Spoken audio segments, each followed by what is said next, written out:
Hey, so I've come to the end of my sojourn in Weston-super-Mare, I think.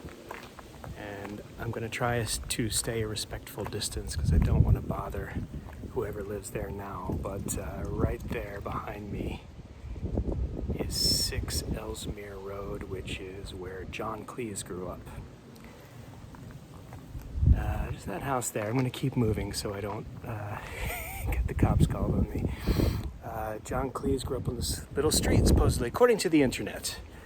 I'll have to verify. But here I am in the uphill village area of Weston-super-Mare by the sea on the Bristol Channel. Think about this little quiet street where it looks like a lot of 1930s, 20s and 30s style homes. John Cleese, born October 27th, 1939, lived in that house with his dad, Reginald, and his mom, Muriel. That is from memory, by the way. To say I'm a fan of John Cleese's work, just talking about his work now, is an understatement, really. Anything that was related to Monty Python and then later Fawlty Towers and things like that. Anything those guys did, I was all over it. When I was 12, it really opened my mind to a different kind of humor. Cleese, man, you know, here he was, a little kid. He was 6 foot tall by the time he was 12. Imagine him running around playing on this street. Just people were like, "Who's that giant child?" Get that? It's John. Oh, it's Johnny. Yeah, he's all right. But yeah, giant child running around being silly, probably doing voices and his Hitler impression and all kinds of other things. Wondering what he's going to do. Maybe, will I be a teacher? Am I going to be a lawyer? He went to Cambridge to study law and then got there to Cambridge and went, well, this thing called the Footlights has got really funny people doing it. I think I maybe am funny. Could I be funny? Am I that funny? Could I get an audition? And he was very nervous about it, but he got in.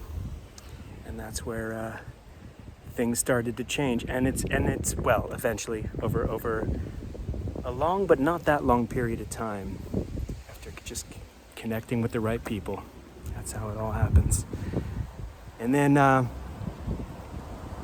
after Monty Python became a thing and blew up and became a very successful TV show, they put out their first 2 movies. He's making all of these kind of crazy characters. The Ministry of Silly Walks became very popular, one of the great pieces of physical comedy and sketch. And after Holy Grail, he's like, I want to do something different, and I want to do a sitcom. And I want to work with my wife, Connie, who's also very funny and a very good actress. And we're going to make something together. And I want it to be a sitcom about a realistic person who actually has believable likes and dislikes and goes on you go with him on this sort of journey into his insanity. But he's a real person. He's not a sketch comedy character. And it becomes this indelible sitcom called Fawlty Towers that people still watch and still look to, even for all the, it's going to be dated. Lots of stuff is dated in stuff from that period, no doubt about it, 100%. Doesn't age well, but a lot of it does.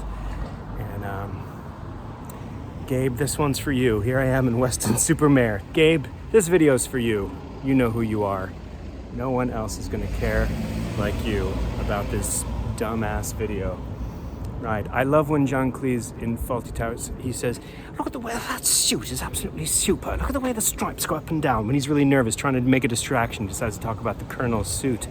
No, the suit goes, the stripes go up and down. Isn't that super? What a great invention. What a great thing to come up with for him to talk about the stripes on the guy's suit when he can't think of anything else to say. All right, I'm done.